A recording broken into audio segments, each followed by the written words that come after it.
Sorry, I don't have my webcam. It died. I don't know whether it's hardware or software, but I'm not going to check right now. So today I'm going to be talking about my work on meniscus mirrors, which is a bit of a interesting story because I didn't think I'd be here talking about making meniscus mirrors ever.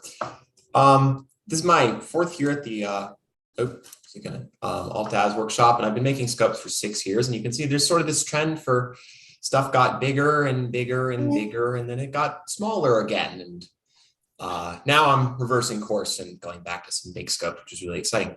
The first thing I'm going to talk about is it doesn't have a meniscus mirror, but it is a fast thin mirrored scope. It is my 14.7 inch, which is coming up on its third year of existing. I paid for the mirror right around this time 3 years ago, and I finished the first version of the scope in February of 2020.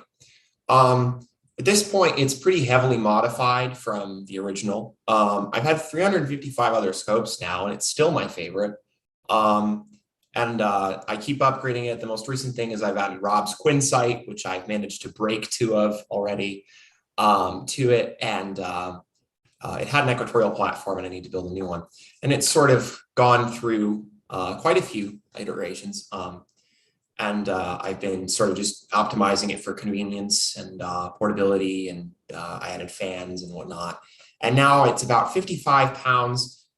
It would fit in my passenger seat were it not for the little legs that are underneath the ground board, which I need because it's actually too short to use even from a chair otherwise.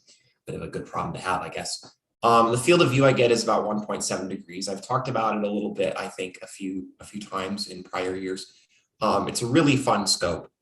And for a while, it was actually, it was kind of demoted to an outreach scope. These are 2 scopes that really are responsible for me not using the 14. On the right is my 24 inch that I built and have since sold, and my friend Jordan with it. And on the left is a 32 inch Tektron, which for a while I was getting to go and use pretty frequently.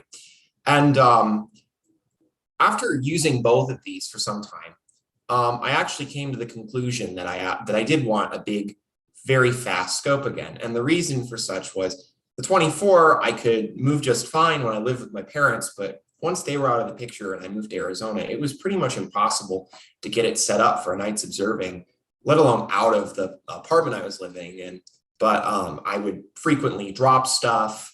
Almost knock the scope over while assembling it. I didn't really like being 2 steps up on the ladder. And the Tektron is not only not mine, but is a hugely impractical monster that I would never want anything like. So I sort of went back and I thought, what did I learn from this 24 incher? What did I learn from the 14.7? And what's been going on with Mel and everybody else working on these meniscus mirrors? And for a while, I had sort of 3 ideas in my head. And here's a comparison. So at first I wanted to do a 22 inch f2.8. And I actually ordered the 2 blanks. One of them ended up being a 1/4 inch bigger from BBC Tech. I don't know if Andre's watching, but he unfortunately is not in the business anymore, which was a real shame. I was really excited about what he had to offer. I ordered those, and those were too heavy. They were about 1 1/4 inch thick. They weighed about 40 pounds. I just wasn't super enthused about making scopes out of them. And I actually gave them to 2 of my friends who are probably watching this, and they're both working on them now.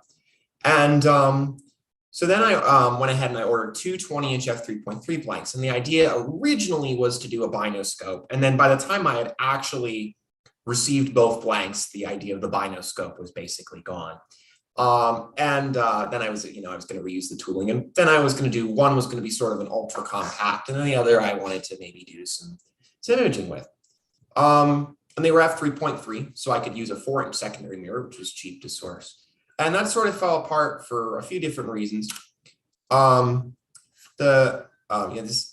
Mainly budget. It just didn't make a lot of sense to throw all that money into a second scope that was going to be basically the same.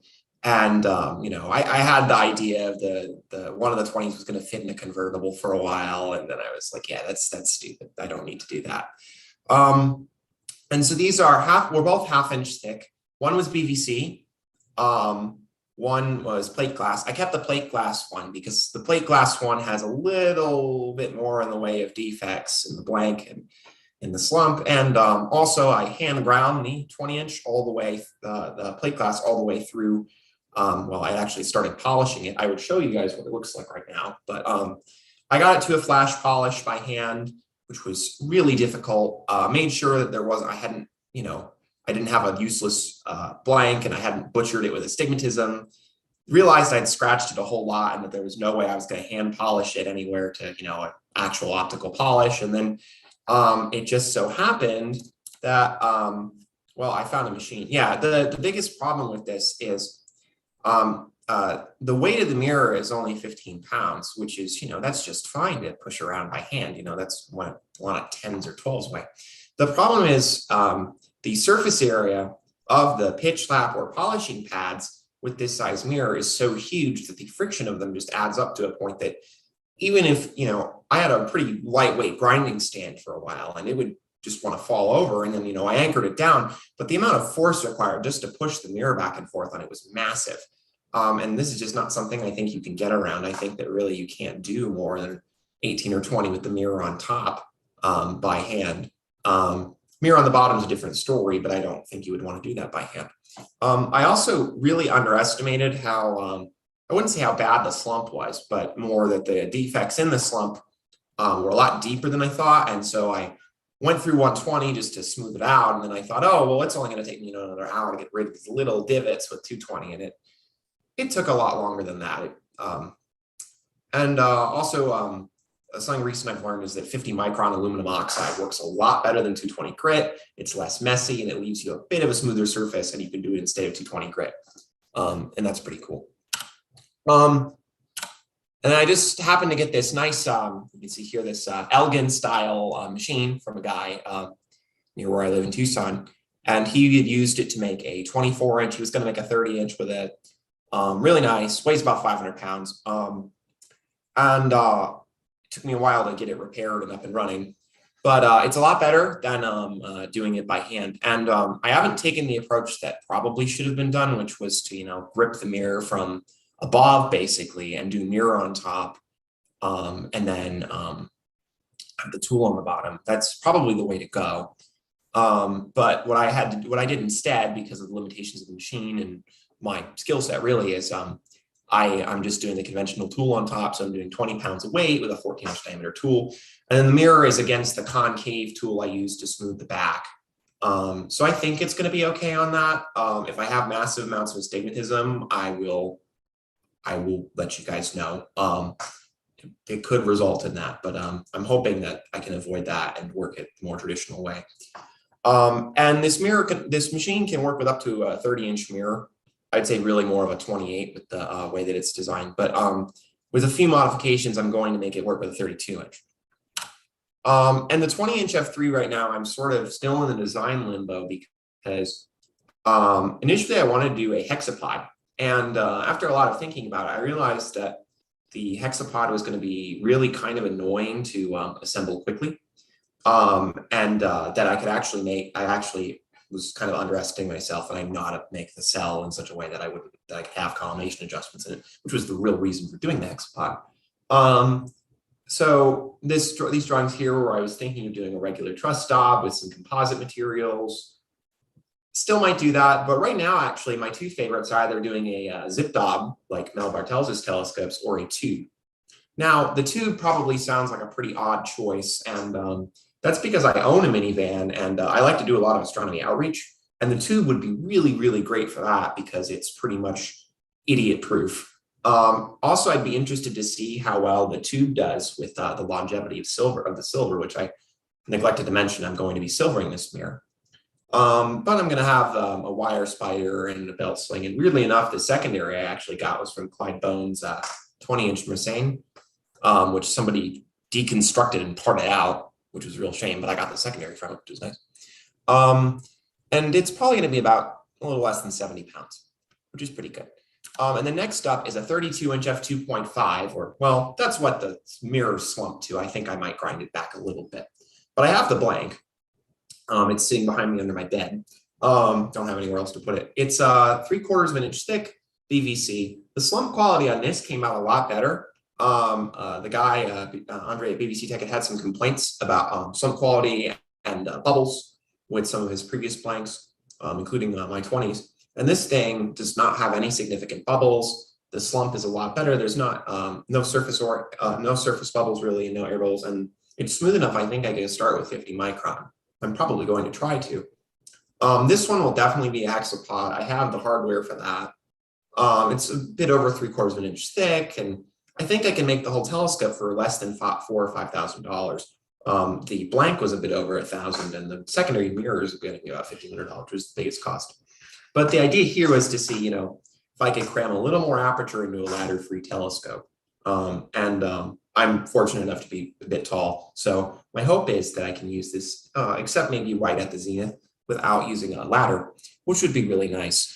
That's one of the other reasons for the hexapod, is so that I can get rid of as much from the bottom of the mirror cell as possible to really get that primary as close to the ground as I can. That should help shave off an inch or two of height, which should allow me to keep it ladder free.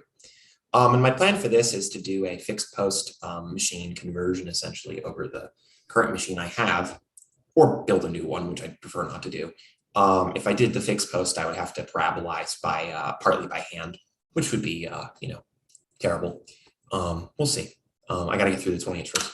And I'm actually thinking about doing a 45. And I know this sounds a little crazy, considering my lack of expertise. And the other day, Mel talked about, the concern that having the Sagitta be greater than the thickness and the resulting weirdness of the center of gravity was an issue. So I actually went and talked to 2 different suppliers to see if I could get them to maybe make a 1 1/4 inch thick blank, where there you'd have the Sagitta be a little less or about equal to the thickness, and then you don't have to worry about some really exotic support solutions. Of course, this also results in a mirror that weighs a lot more and isn't going to cool as fast, but at the same time, some of the insanity that really starts to happen, I think, when you get to these really fringe ideas is eliminated. It's a little more conservative, definitely, and it would obviously require a lot more work to move around. But to me, this is probably the compromise I'm willing to go for. And the suppliers I talked to both had sheets of plate glass that would allow a 45-inch blank to be cut.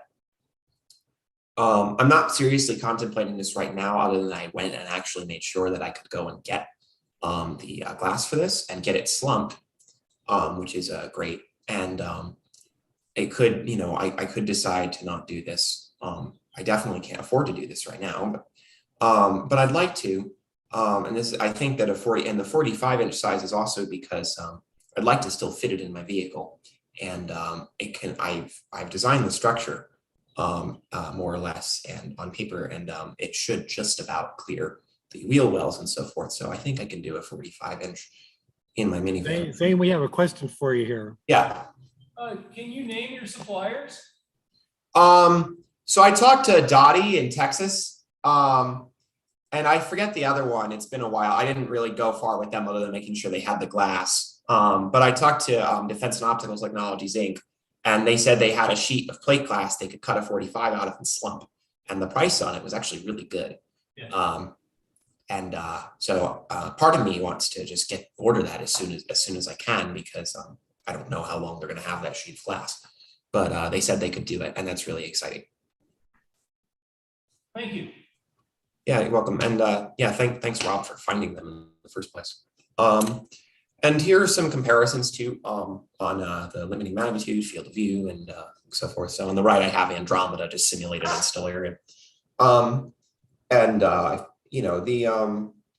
One of the things with the 45 is too, if part of why I don't think that going any smaller than 45 is really worth it is, you start getting into this gigantic weight gain, but in terms of the actual capabilities of the telescope, you're not quite even getting 1 magnitude over the 32-inch. Maybe you're getting 1 magnitude. Maybe I'm being a little conservative here, but you're not getting more than a magnitude or so. And you're losing a lot of field of view and convenience, and of course the cost goes crazy. But I would like to still do something at that size. The thing I had here for a while was, how capable these would be with night vision, which I'll talk about in a second briefly. But I think that the 32-inch will probably come in at less than 5,000, and the 20-inch, 2,500 is actually really that's just padding out assuming I spend a lot more money on dumb stuff. But in reality, the 20-inch, I think out of pocket is only costing me around $1,200, which is really good. And the idea with it originally was back when BBC Tech was offering blanks was it was going to be sort of a cookie cutter scope that, you could go and order the same blank from them and get a 4-inch secondary mirror, and you could probably build the scope for $1,500 to $2,000. That got abandoned when BBC Tech closed shop. So obviously I'm not quite as worried about meeting some sort of target budget now. But I'm gonna butt in here just for a moment. Russ Janae just put a message in chat saying he got his 60-inch mirror blank from Dottie years ago. Really? Oh. Yes. And that he lives in Payson, Arizona, and that you and he should get together sometime. Oh yeah, sure, definitely. Cool. Thank you. Yeah, I'll shoot him an email then. I think one of the biggest issues to me was that I didn't want to get a trailer. And that's part of why I think the 32 could end up being it, is I really like just being able to pull up the car, take everything out and be set up and observing pretty quickly and be able to leave if weather's bad. And if you have a trailer, that's really, that you're committing yourself a lot more. And then it sort of also stops being a one-person telescope, and it definitely starts ballooning in budget pretty bad at that point. So to keep it out of a trailer and whatnot is pretty important to me. I also have tried out night vision lately, and I just thought I'd share my thoughts on it real quick because I used a PVS 14 with my 14.7 inch, and I was pretty unimpressed. And that could have been due to the thing being configured wrong. But I looked through a couple other scopes with a PVS 14. The biggest issue to me was that it didn't seem to do anything on anything that didn't have lots of H alpha. For instance, the veil. The veil had some sections that seemed to have a lot more H alpha, and those looked pretty good. They were a little bit better than what you would see with the eyepiece, definitely at least. But the parts that didn't have H alpha were actually, it was the equivalent of adding a few levels of light pollution. I did this at Okitex. And the Crescent looked really good. I think that's got a lot of H alpha in it. The Monkey Head looked good. Orion, well, it was easier to see the faint parts. I can't say much else. Horsehead looked good. Flame looked good. But I guess I can't say it was quite what I hoped. Especially given the cost, I was thinking about getting one, but now I don't see a point. I got a cheaper tube that I'm going to try and rig together for fun to see how well it does. It's a British, I don't remember. It's like a P8079 HP. They're interesting. There's a lot of threads online about them, but I'm excited to try that, but I'm not expecting much. But the thing that I really just found too is it was distracting because you look in the night vision eyepiece and then you look up and then your night vision was pretty obliterated, ironically, if you were looking through a bigger scope. And I just didn't like the loss of resolution either. Mel talks a lot about these integrated flux nebulae and stuff, and all these other targets that have this fine detail to them if you look enough. And then in the night vision eyepiece, not only is the magnification very, very low and optimized to be even lower than I was using, but the resolution degradation is pretty bad. I was not thrilled by that. But I do think it's a useful observing tool, and maybe I'm biased because I have access to dark skies where the benefits are just not as great. But I thought I'd just mention that quickly too. I don't have a lot else to really talk about. I'm really excited to get back to work on these mirrors. I've had some stuff get in the way the past few months on working on them, but I'm hoping to resume work on the 20-inch probably over the weekend with my machine. I'm going to probably make my decision on the structure pretty soon. I'm excited to see Mel's 16-inch zip dob in operation, and depending on how that goes, I think I'm probably going to go with a zip dob. Thank you. I didn't even mention my friend's 3D printed 4.5 incher here, but that's something that I'll hopefully he'll come and talk about next year. Any questions? Apologies, this was rather short. I didn't have a lot to really go over yet. I'll have a lot more next year. Okay, well, thank you very much, Zane. I just have a comment about the night vision. Your reaction to it is very much my reaction was when I first saw a night vision device years ago. And it's kind of like, okay, that's kind of cool, but it did not show me enough to make it even Yeah. worthwhile considering spending down a lot of money. Now, the device I looked through, Ed Allen's, this is a top range, very expensive unit. I mean, it's basically, he calls it the unicorn because the sensor is just so good. It has no defects. And you can turn the gain down and still get this unbelievable definition and detail that you just can't see otherwise, without that in many objects. Like you said, if the object doesn't have a lot of H alpha, you're not going to get much gain from the night vision. Like on a star cluster or distant galaxies or on IFN. But boy, I tell you what, you pointed at the right thing, it blows your socks off. Yeah, one of my I think my favorite thing was the Monkey Head Nebula in Gemini. I forget the catalog designation, but that was really impressive, and I'd seen that before with night vision. I think the biggest takeaway I had, I had used night vision tubes previously under way worse conditions with other telescopes, and I felt that they brought a lot of benefit if your conditions weren't particularly good. Sure. I was in a Bortle 5 with a 10-inch, and you could definitely see the spiral arms in M51 with the night vision. Then you took it out and you could barely see M51. But I think when we're talking about, this higher end of this upper echelons of observing that, a lot of people on here are doing, where we have these monster scopes under these good conditions, I'd see it as basically a very expensive filter is kind of how I look at it. That's what it is. Yeah. It's great on certain stuff. I think also if you want to play around with your scope under worse conditions, it's probably really good at that. You'll see stuff that you can see normally visually when otherwise you wouldn't see much of anything. And that's part of why I'm excited to try out my lower end tube is, how bad is it? If I stick it under, the skies I have at home, is it going to be an improvement on those? And if it is an improvement on those, then it's something I'd recommend. Other than the cost. And then silver coatings help, definitely. Yeah. And I think certainly for public outreach, because a lot of people have a hard time seeing anything in an eyepiece. So this is a lot easier to look into and to see something. So I think I definitely would like to use it for that too. Again, I have a tube I have to hack together. It's one of my projects. I'm also making an 8-inch f3, and I'm interested to see how the night vision does in that. I had a 6 f3 and I sold it, which I regret doing now. But I have this 8-inch f3 mirror that Jerry gave me, and it needs to be parabolized. And I've been putting together the scope, and now I've got my machines back. I've got my machines almost back set up again, and I'm going to do that. And that'll be interesting to try with night vision too, because there, it's almost like you're using a long focal like telephoto lens. The field is so wide, which will be great on H alpha stuff. Hey, Zane? Yeah. Question is, did you use a visible blocking filter, an IR pass filter on your night vision experiment? Yeah, I did. Okay. Yeah, the guy who brought it over at Okitex had a filter on it.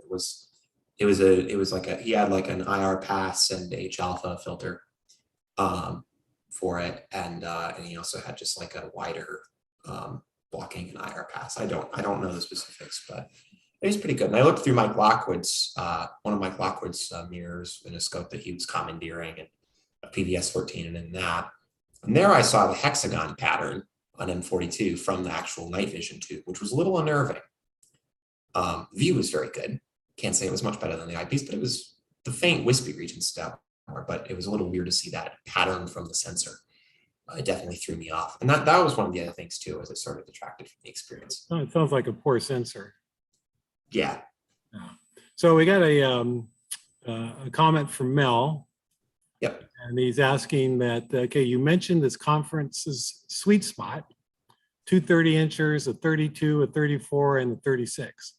How do you see a 60-inch considering that is a team or multi-perform project? Well, yeah, so Part of I almost see the 45 doing a 45 as a team project. Honestly, I think when you start, as soon as the mirror starts to get to the point that you can't pick it up and move it, which, Mel, you're already seeing maybe with the 42s, it already is starting to become, that kind of, is it really a one person project type thing where you can do it yourself. But I think with the 60, the biggest problem is that you have to figure out, where you're going to be using it on a regular basis. And maybe that doesn't even require a permanent observing site. Maybe you have it in a trailer and you have it at somebody's house, and then you get together with your friends and you roll it out. But I think it just comes down to, what are you going to do with this 60 that it's worth this massive amount of effort to get this not giant gain in actual performance? Because, well, or what about eyepiece height? If we're going to fold it back, well, you're losing performance to obstruction, you're using it to not being able to baffle it, or you're losing it to a third mirror, or you're losing field of view if you do a Cassegrain, or some combination of these. And then on top of the fact that you're not using it as much, I think it just comes down to what is it exactly that justifies doing it? If you have a really great reason to do a 60, I think most of the reasons to do a 60 have more to do with scientific or photographic applications, honestly, where you need that little extra oomph and resolution. I think for visual, when you add up all of the losses that are going to happen if you try to make a 60 that's practical to look through on a regular basis, you're not looking at a telescope that actually outperforms the average good 1 meter. I just don't see it. If you fold the light path back or do a 3-mirror telescope or a Cassegrain or whatever, you're losing performance. Or I guess you could make an 18-foot tall telescope, or something. But who wants to climb the ladder for that? And also, when you consider, my friend has a 32-inch Tektron, and that scope's about 12 feet, 13 feet high for the eyepiece. And one of the things is we don't look at as much with it. We have to pick out a pile of objects that are in the same area of sky. Not even because moving the telescope is hard, but because it's a massive commitment to move the telescope across the sky and then move the ladder, position the ladder perfectly so that you can look through it comfortably, and then climb up there to look through it. So you end up picking out stuff that's in the same area of sky, so you don't have to move your ladder very much or at all, which if you have a big telescope is fine. But that comes down, that's a point lost in the usability argument. Yeah, Russ just said, 60-inch for science. I think that's really the thing is, if you're going to be doing science, then that game makes sense. But I think visual is always going to be, I think that the goal should really be for visual making right around 1 meter get easier. I think above that, it's never, I think bigger is going to get easier too, but I think it's never going to cross a point where it becomes something that makes sense for the average, for even the committed visual observer. I think if we get to a point where we're able to cram 40 inchers into minivans and roll them out with one person, which is what I'd like to do, I think that's a win. Same even for a 30-incher. I think that, I think being able to cram something in the 20-inch range into a small vehicle and do the scope at a cost of less than like $5,000 and not have to do a ladder is also another, I think it's more about bringing these large sizes down rather than going, okay, well, we've made these kind of big scope, these fairly big scopes easier. Okay, now if these are really easy, well, maybe we can make a bigger one that's about as inconvenient as these used to be. And I think you just can't do that.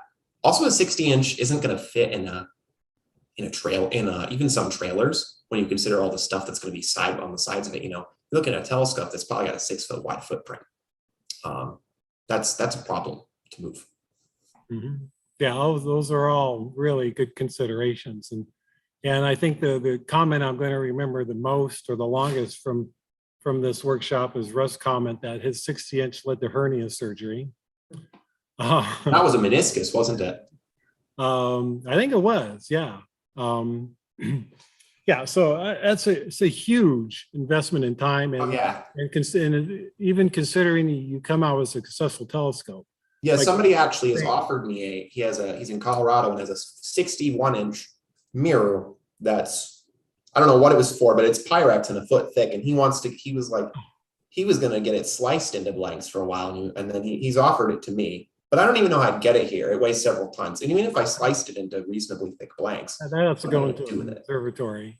Yeah, exactly. I'm not doing an observatory. I want to be at the top of a mountain with my scope and put it in my car when I'm done. That's what I like doing. So I was just thinking about this. So we've installed electronics on some 1 meter telescopes. 1 meter telescopes in South Africa and Peru. And they are, I don't know how to say it. I just read it all the time. Richie Christians. Yeah. Is that right? And then they have a tertiary mirror that comes out at an azimuth focus. So I think if you're talking like a 60 inch or a 72 inch, that would be a really great solution, but I'm pretty sure you'd have to have a place for it to live. But Yeah. I looked through that. I mean, we took the camera off and we did some visual observing with that 1 meter. Oh my gosh. You know, of course, I was down in the southern skies and looking at the Tarantula Nebula and stuff was just fantastic. Yeah. Yeah, so then there's a last comment here from Russell to me. Anything on the 2.3 meter Bach telescope visual observing? No, nothing new on that. But if you're asking about, you know, what was the visual observing experience like on the 2.3 meter, it was unbelievably beyond what I expected. The view of M51 was, well, yeah, you saw it, Dan. I mean, it was like a black and white Hubble image. Yeah, and certainly the Crab Nebula's pulsar, using Dan's shutter and watching that neutron star blink off and on. That was one of the very top observing experiences I've ever had and will likely have. So yeah, the bigger the telescope you can look through visually, I mean, the more incredible things you're able to see, but it also starts to limit what you can look at because the field of view becomes so much smaller. That too, you know, the 45, I think if you used a 25 millimeter, you know, if you had to really, you know, game around with eyepieces, you know, the most field I think you could maybe get was like 0.7 degrees.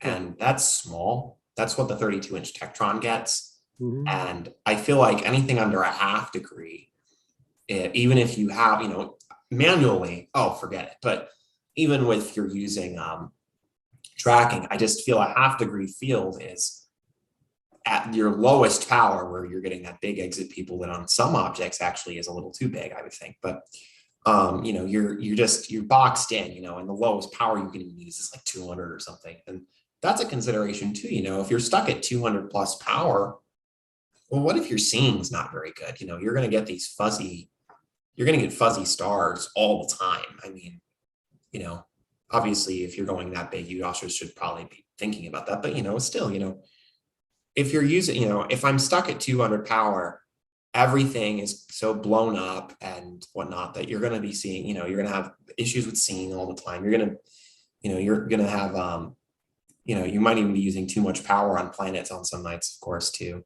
But, and, you know, and of course there's thermal management issues too, you know, there's obviously way too much to go into, but I think like this magic, I think the magic number is like right around 1 meter to 30 inches, I think.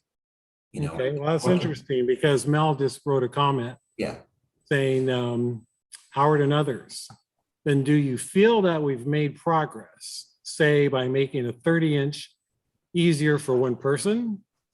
Was a 30 inch a one person scope with trailer in the old days? Or is it just the challenge of making the scope? Well, I didn't have a 30 inch in the old days, but from what I saw, I remember Steve Swayze's 30 inch when I first saw it in 1991, and that took 3 people to set up. So we've certainly made a great deal of progress from then in terms of, you know, the 2 30-inch mirrors that you made, Mel, and how easily we can get these scopes up and running. So that's huge progress. You know, translating that up into bigger mirrors, well, will that make a 42-inch telescope easier to set up and get observing with now than it would have 30 years ago? I would say probably yes, but might it still be more hassle than it's worth? I mean, that's the only way to find out would be to do it. But that would be my, if I was making a 42-inch telescope, that would be my main concern. Is it still going to be something that isn't so much trouble to set up that on a decent night, I'm just going to say, no, I'm going to use a smaller telescope and pass that by. I mean, that's hard to guess right now, but that's what I'm thinking.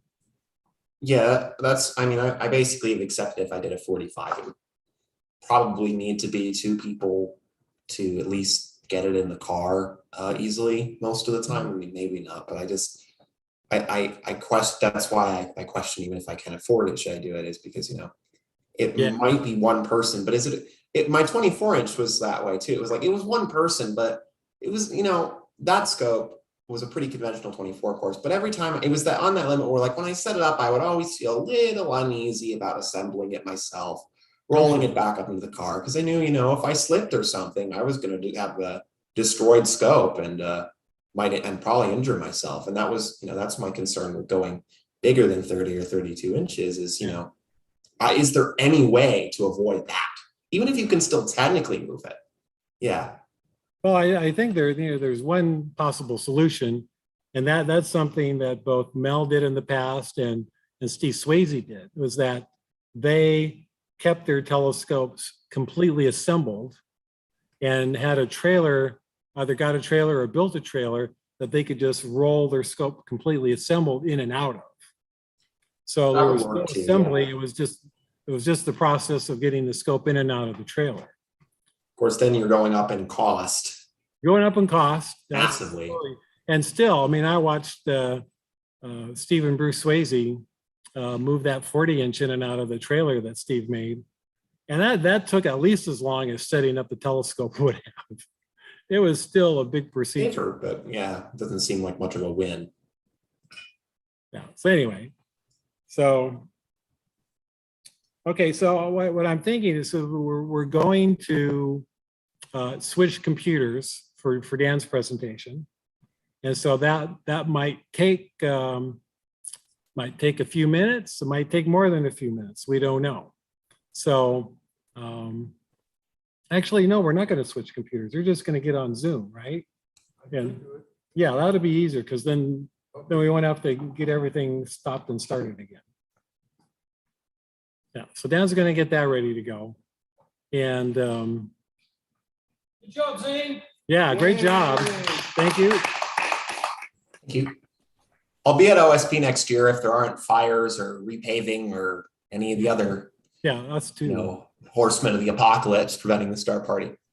But yeah, I hope to see you guys there. I hope so. Yeah, we all hope to be there.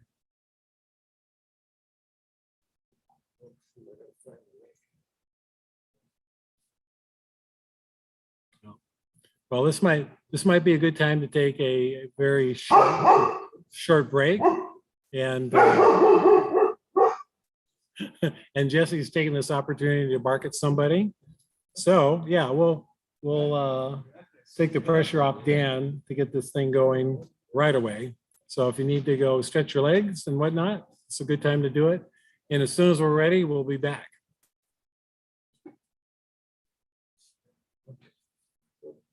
Let's see. I just forward this.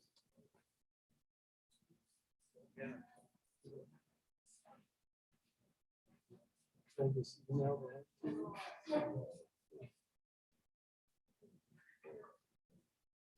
So it should be ready. Yeah. Okay, scroll down.